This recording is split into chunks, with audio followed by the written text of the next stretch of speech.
Hello and welcome. Let's jump straight in.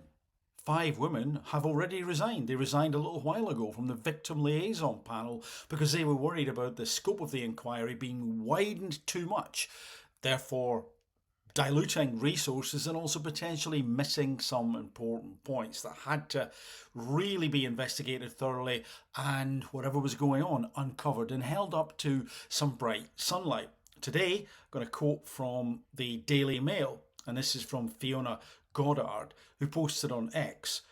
All of us that resigned from the panel over concerns of this being a box ticking exercise and being used by the government to give the impression of engagement without actually being listened to are about to be proven right.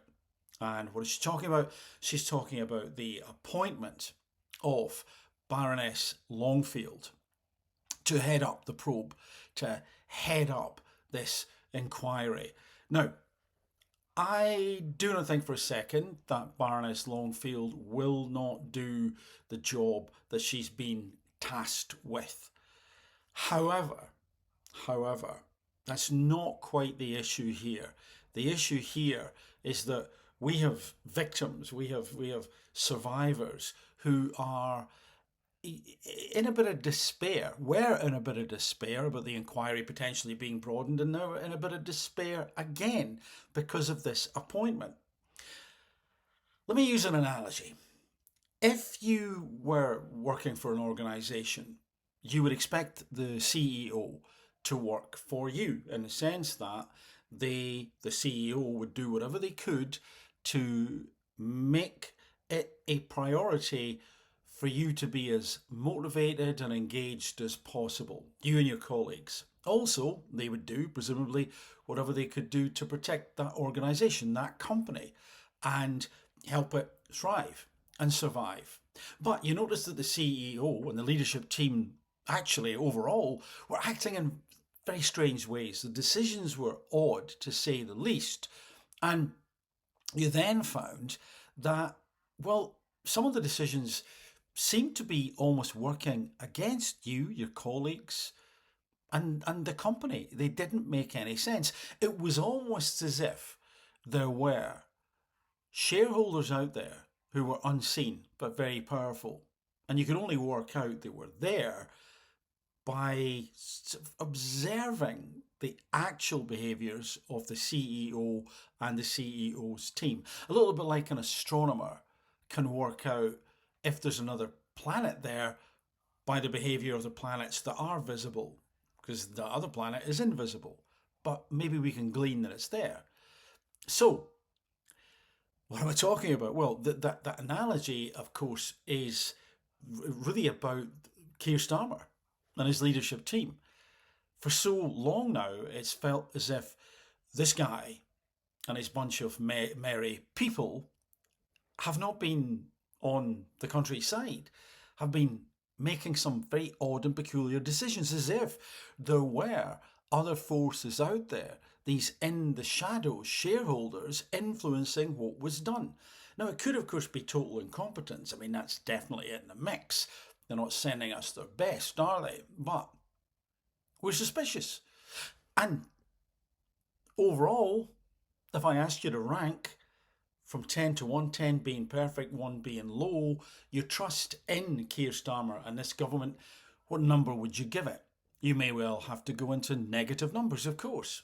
And what is potentially the biggest asset that a leader can have and the most destructive force that it can bestow, inverted commas, upon the population that the leader leads? Trust. If trust is there, a lot can be achieved, a lot can be done, and people can feel pretty good, even in tough and dire circumstances. If trust is gone, not only is it difficult, if not impossible, to get back, then everything can be filtered through that lens of trust. And this is what I'm talking about. Trust is gone with this government. It is not there. It's in negative figures. And so everything has got to be above board. And if anybody has any doubts about Baroness Longfield, despite her capability, despite her intentions, then that may have been the wrong appointment. We shouldn't have people who were on a panel at some point expressing concerns. It should be someone for whom no concerns can be expressed, or as much as possible. This needs bright sunlight. It needs someone who's beyond reproach. And again, this has nothing to do with the individual. It's to do with the fact that the country is biased. Yes, maybe we need to all go on some training. They're biased. The filters are there.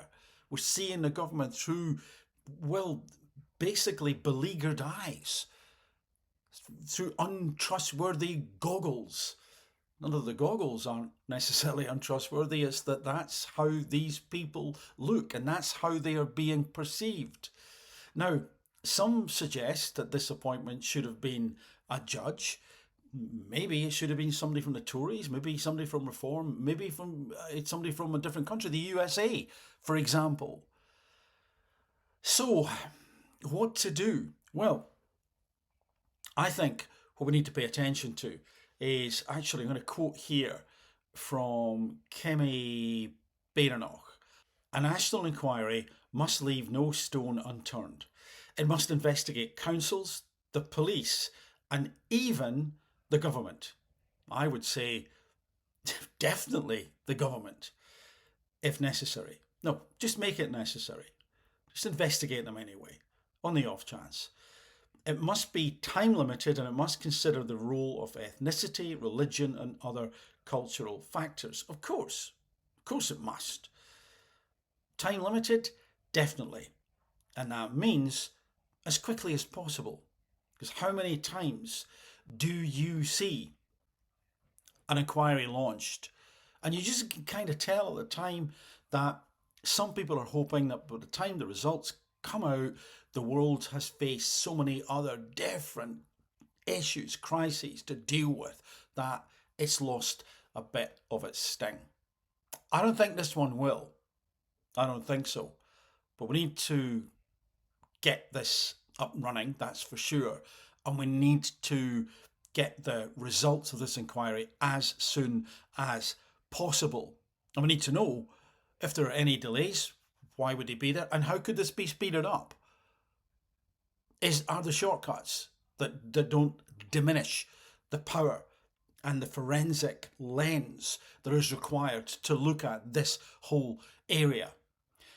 And I come back to, if it is to be Baroness Longfield, who, by the way, is a Labour peer, she's going to resign from that, but once more it's like, was there nobody, again, no matter how good she may be, who just didn't have that connection, that sense of the establishment surrounding them?